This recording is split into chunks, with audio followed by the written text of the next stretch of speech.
So hello, this is July. Here's an update on the hydroponic stuff. So this is now completed. I still have some leaking problems, which is funny.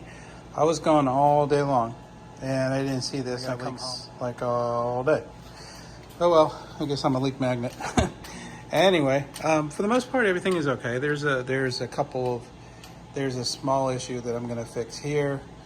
I've got a little leak on that.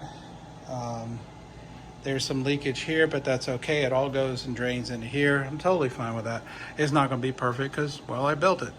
So it's already sort of live. I have little plants in here already, tiny little seedlings and cuttings. So they, once I get this leak thing fixed today, I'll add the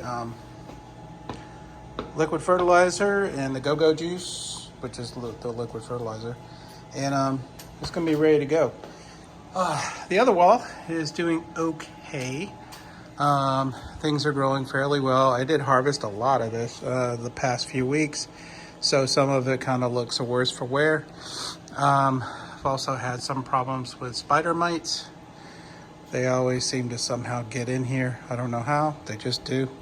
So I've been battling with them, and yeah, you know, that's the way it is. So everything's still going okay. I've got several things growing in here, mostly like mustard greens. Couldn't think of the name. They're growing pretty well. There are some there's some winged beans in here, and I think they're just kind of taking up a lot of space. I might move them somewhere else. They're just not really producing, and this whole idea of this thing is to produce. There's also the water spinach. Let some of it just go wild, and it's enjoying itself.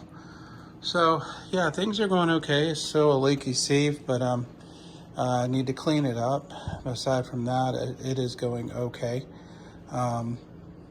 What else is new? So aside from this couple leaks here, I am very glad to finally be done with it. Some design things that I think, if I ever built one, which I probably never will, is to put all this stuff in the back, to put the openings here, right? I think that would be better to go in the back.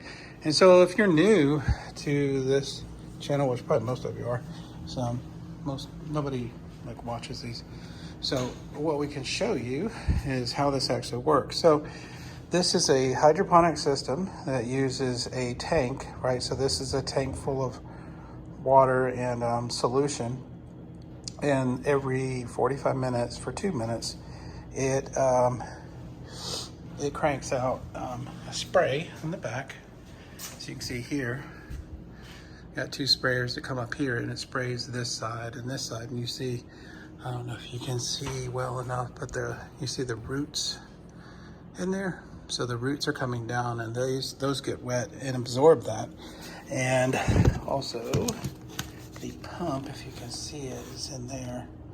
So it's a submerged pump, a 1,100 gallon submerged pump that pumps that out. Now, it is sort of off grid. Now, it would be completely off grid if I pulled in the power through the solar or some other means, but right now I'm just recirculating from the the Rigger power line. So this is how it kind of works. So the pumps will pull off of this battery, which are connected to this converter, which has been rock solid. And there's the timer for the pumps. And the black one goes to the one on the right, and the white one goes to the one on the left. And then of course the lights connected to this, and this is directly plugged into the grid. The reason I have to use that battery is that the pumps, for some reason, they trip my power lines, and so just to make things safe and easy, I kind of run it off a battery. It also works if, you know, we have power outages, which we do on occasion. So this thing will keep on going while that is not working. Now, so the lights are pretty neat. They're just regular old shop lights. So I have 6 of these on each side. Over here too, I have these off because just the video would start acting up. Those are about 230 watts worth of power an hour. Cost me about, I think, $17 a month to run all this. The pumps themselves are about 60 watts, which is kind of weird, right? You would think that more power, but I guess the jolt of them pulling that power is what causes things to go crazy. Now, I have these here, and I don't have those over there. So the reason I have things here is because I'm growing different things.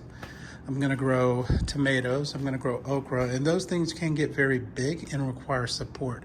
So I'm gonna have, so I have some string I'm gonna pull down, tie it up, and that'll give it the support it needs to grow well, and then, you know, and then not fall over all over the ground. But if you don't have support, they kind of figure it out on their own, and they create their own support. So this water spinach has gotten quite large, and it's created its own support system, which is kind of neat. Same thing with that, it's doing over there. I've seen okra do the same thing. Okra gets gigantic in these systems, so that's one thing you have to be careful of. It can tip the thing over if you're not careful with it, because it gets so large and so thick. They get almost like a tree. So we'll see if it does that in this system. I'm pretty sure it will. And if it does, well, that'll be interesting to watch, won't it? So anyway, so I just have these two systems. I don't have anything else outside anymore. Had to decom all that due to issues with the power and all the other weird stuff that was going on. So I've just brought everything in here or put it in the ground. So I appreciate y'all watching. I wish you the best. Y'all take care.